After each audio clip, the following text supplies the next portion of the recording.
A successful witness interview is key to solving cases of abuse and crimes involving people with disabilities.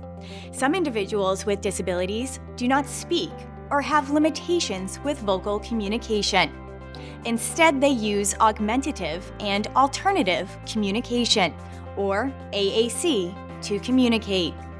The techniques outlined in this video will help educate on the different types of AAC and provide tips to remember when interviewing someone who uses AAC.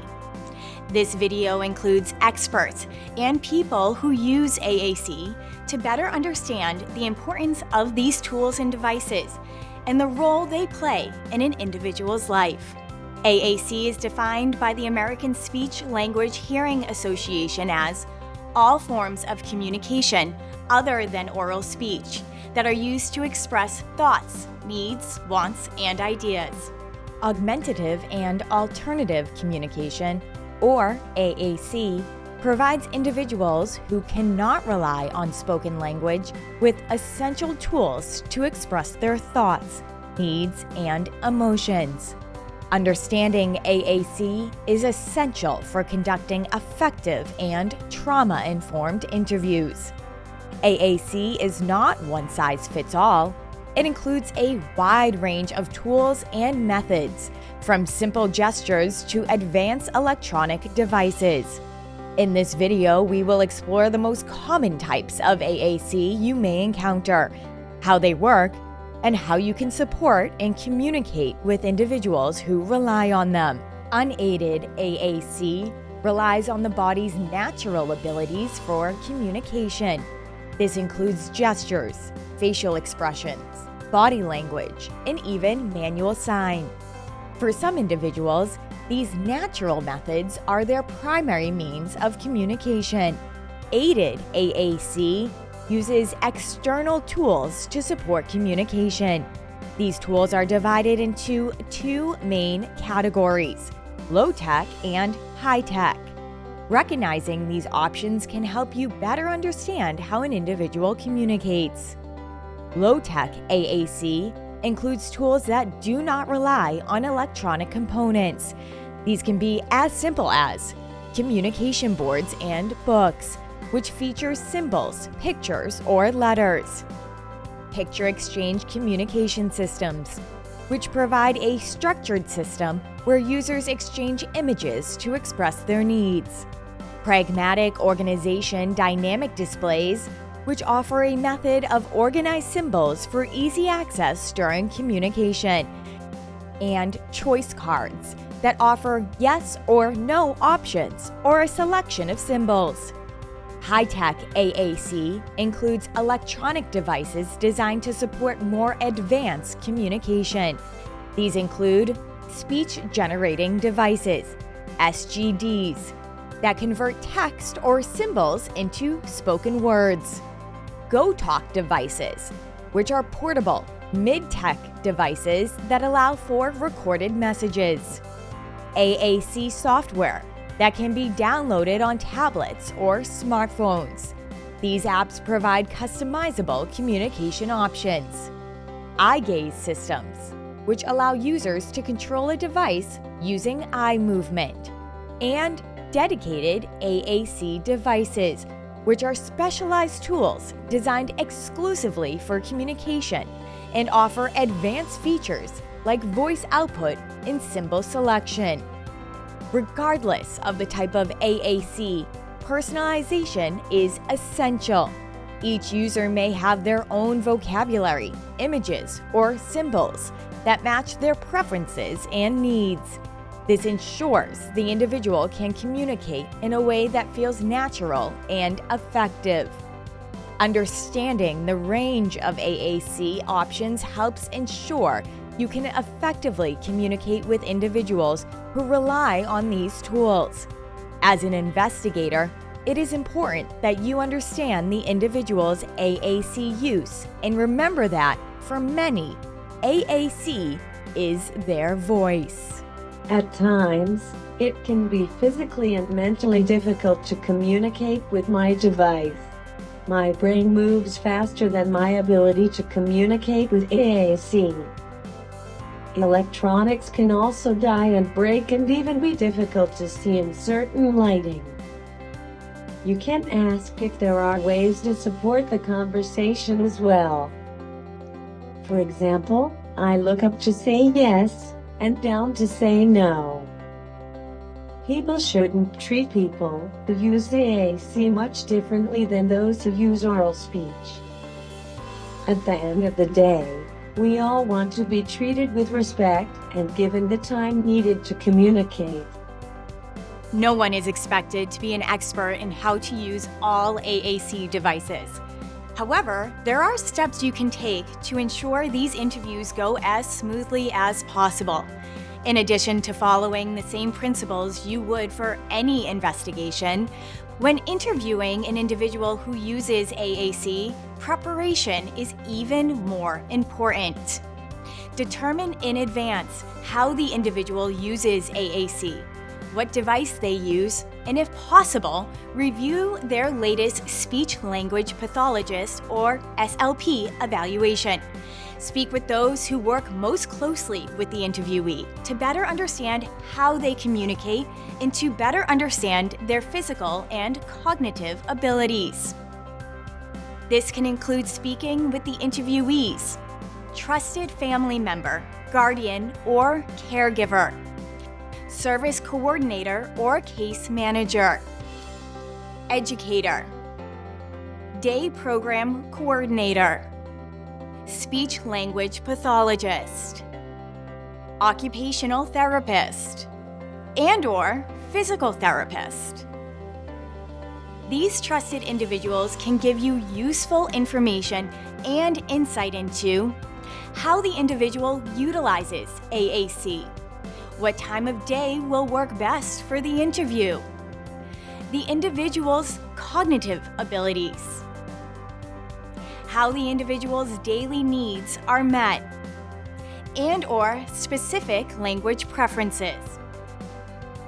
However, as an investigator, it is your job to confirm this information. An individual's communication abilities can often be underestimated. Once you have gathered the appropriate information, it is important not to draw premature conclusions or make assumptions about the individual you are interviewing or how they communicate. Allow them the opportunity to communicate with you. Then, based on what you learn, you can determine whether they're able to use their device to answer your questions in a reliable way. Whatever the mode of communication, whether you are speaking with someone who only answers yes or no to questions, or someone who relies on physical gestures, you still need to evaluate their baseline. Give them the opportunity to show you what they are capable of communicating. A good interview can significantly impact the outcome of an investigation. The key to a successful interview means not relying on one specific skill, but a combination of skills. Prepare by talking to the individual support team and those around them to best understand how they communicate. Remember to focus on the person, not the AAC. Let your ears and eyes do the listening.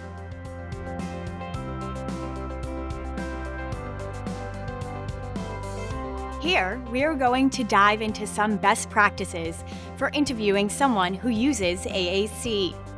Do plan ahead and prepare. Let the interviewee and/or trusted individual know you will be asking for the individual to use AAC and to have the device charged if needed. Devices are customized. As such, they might not have specific language pre-programmed into their device relevant to your investigation. Consider bringing a low-tech option depending on the situation you are investigating.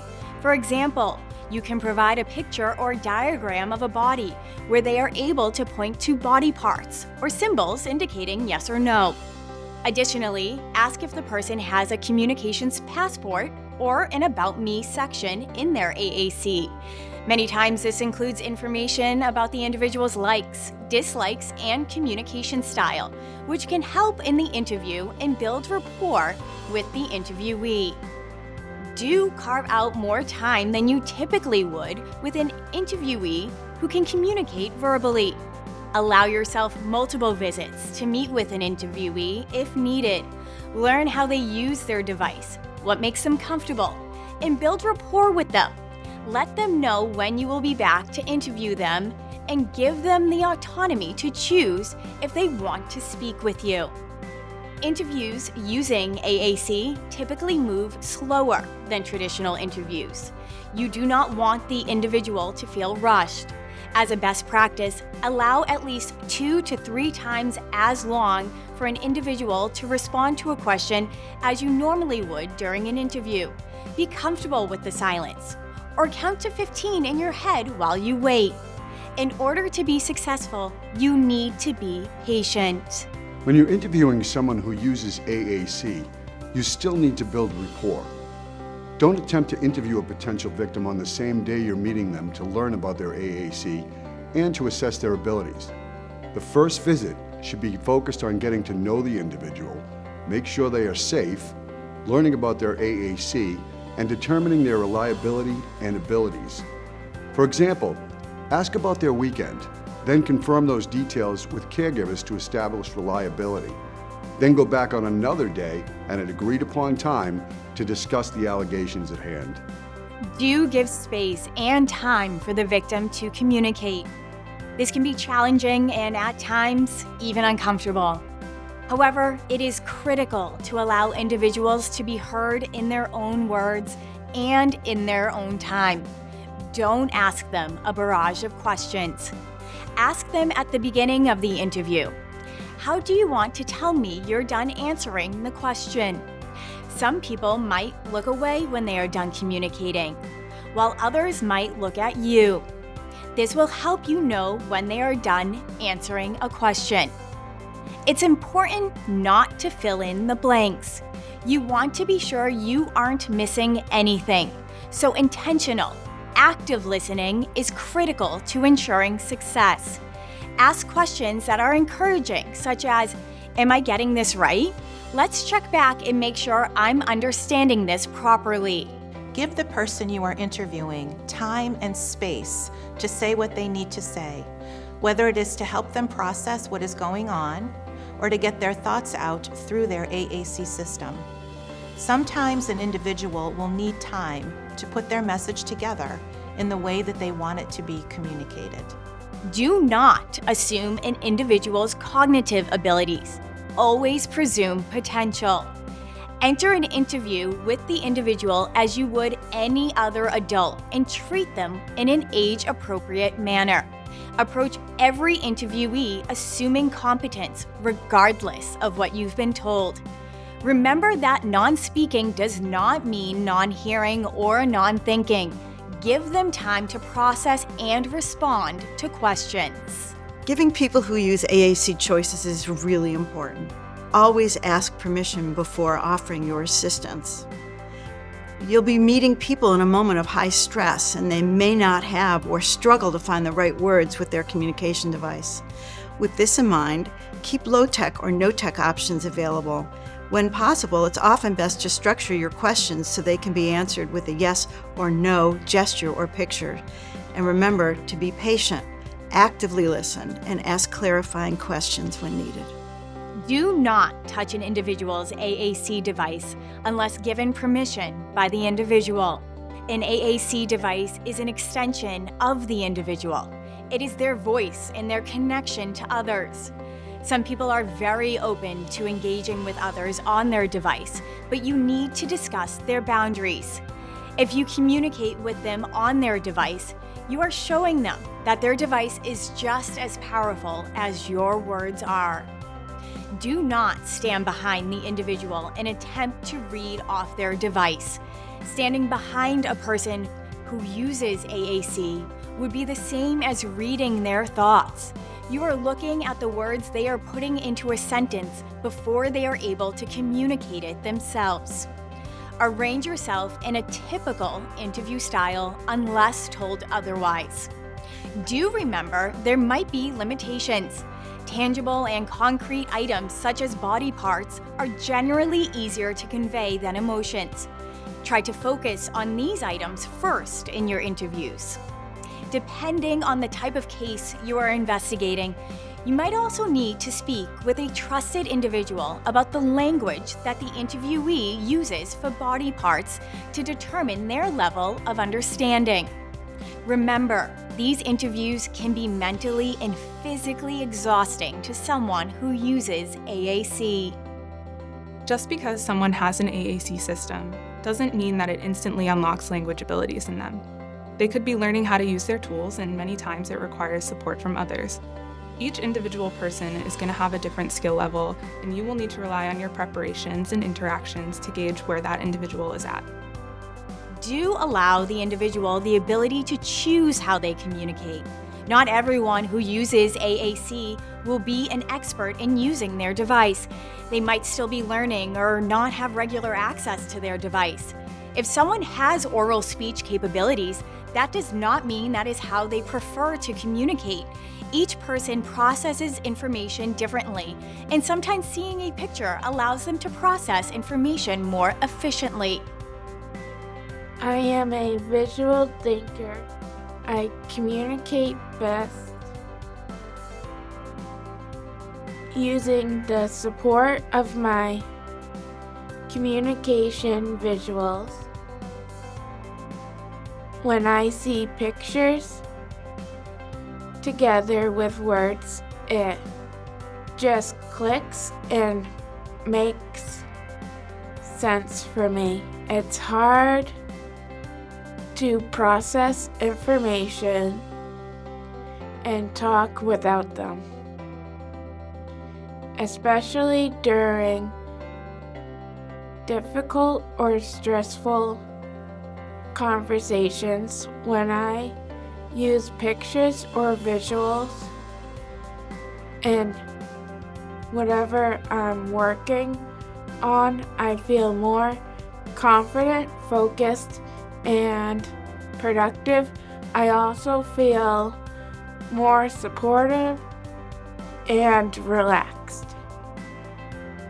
Interviewing individuals who use AAC requires investigators to demonstrate compassion, patience, and understanding. By putting in the effort to prepare ahead of your conversations, respecting an individual's autonomy, and upholding the rights of the individual, you will be able to build a foundation for an interview that elicits the best information. An adult who uses AAC more than often is capable of communicating information to an investigator about their abuse or crime.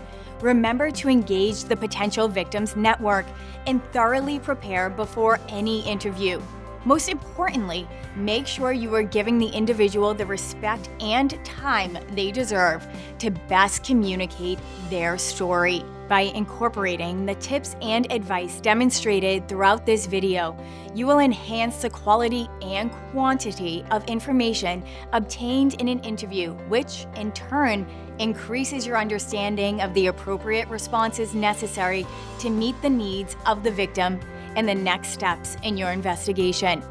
That concludes our lesson. For more information, please visit the DPPC and BPI websites. This video was produced by the Massachusetts Building Partnerships for the Protection of Persons with Disabilities and Older Adults Initiative, BPI, Melwood Global, and the Modell Consulting Group. BPI, formed in 1999, is a statewide Massachusetts initiative that, using a multidisciplinary approach, links law enforcement, adult protection, and human services, self-advocates, and others to address abuse, neglect, and crimes committed against persons with a disability and older adults. BPI is currently funded through an interstate agreement from the Massachusetts Department of Developmental Services, DDS, to the Office of Hampden District Attorney. Thank you so much for watching.